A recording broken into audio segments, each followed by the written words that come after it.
ভগৱান তুমি কি নিষ্ঠুৰ তুমি লৈ কেলে গ'লা যেনে তেনে মানুহ পাঁচটা ইমান নাও পানীত ভৰাই ধৰি যেনে তেনে এই নৈ পেলাই উজাই গৈ নাযায় এইফালেহে টানি আনে সকলো তছনছ হৈ গ'ল।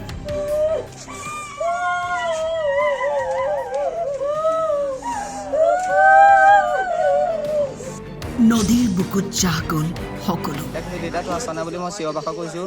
ইফালে আমাৰ পৰিয়ালৰ মানুহে চবেই চিঞৰ বাখৰ কৰিছোঁ। দেউতাই নাও মাৰিছে, মোৰ নাও মাৰিছোঁ, নাওখন সোঁতৰাই টানি টানি লৈ গৈছে।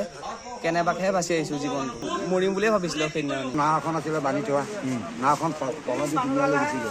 নাও গুচি গ'ল। নাও তলেদি সোমোৱাই লৈ গৈছে, দুটা ঘৰ তলেদি সোমোৱাই লৈ গৈছে। ঘৰ এই ভেলুকিজোপাৰ পৰা এইফালে 60 হাত তল সেয়াই।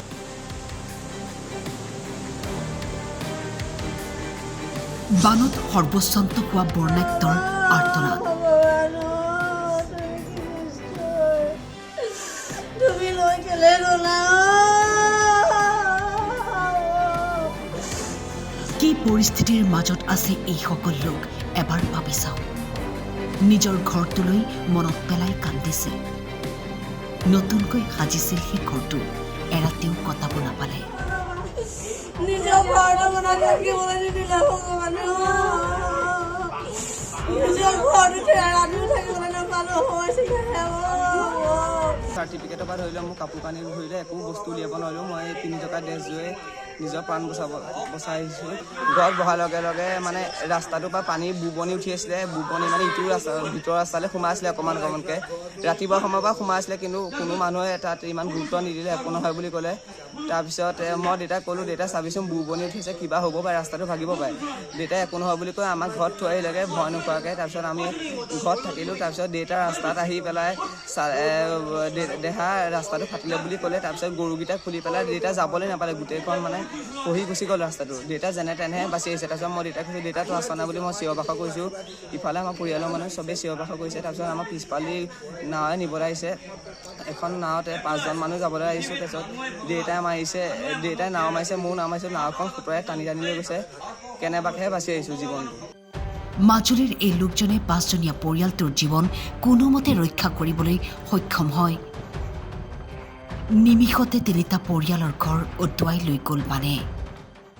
যেনে তেনে মানুহ পাঁচটা ইমান নাও পানীত ভৰাই ধৰি যেনে তেনে এই নৈ পেলাই উজাই গৈ নাযায় এইফালেহে টানি আনে বলবস্তি এডাল সাধাৰণ লগি এডালে মই তাত আছিলোঁ। গৰু আলিৰ ওপৰত আছে। আচ্ছা, নতুনকৈ চালি এখন দিছোঁ, টিংপাত এপেটি কিনি আনি গৰু সোমোৱাইছোঁ। সোমোৱাই মেলি গৰু চৰু বান্ধি পেলাই ঘৰলৈ গ'লোঁ।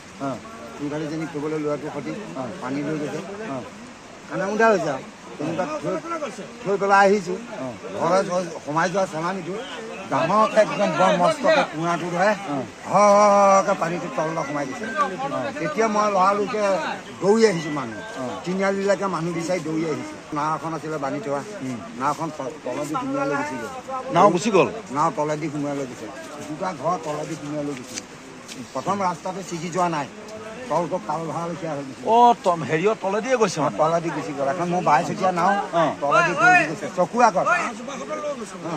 যেতিয়া নাওখন তলেদি সুৰকি গুচি যায়, তেতিয়া মই ইপাৰৰ পৰা এপাৰলৈ জাপ মাৰি আহিছোঁ। এই মানুহৰ পৰা নাওখন লৈ এনেকৈ পিছ চাইডেদি আহি মই মানুহকেইটা উঠাইছে। মানুহকেইটা উঠাইছোঁ। মাজুলীৰ পৰা ৰাজীৱ দত্তৰ ৰিপৰ্ট টাইমে।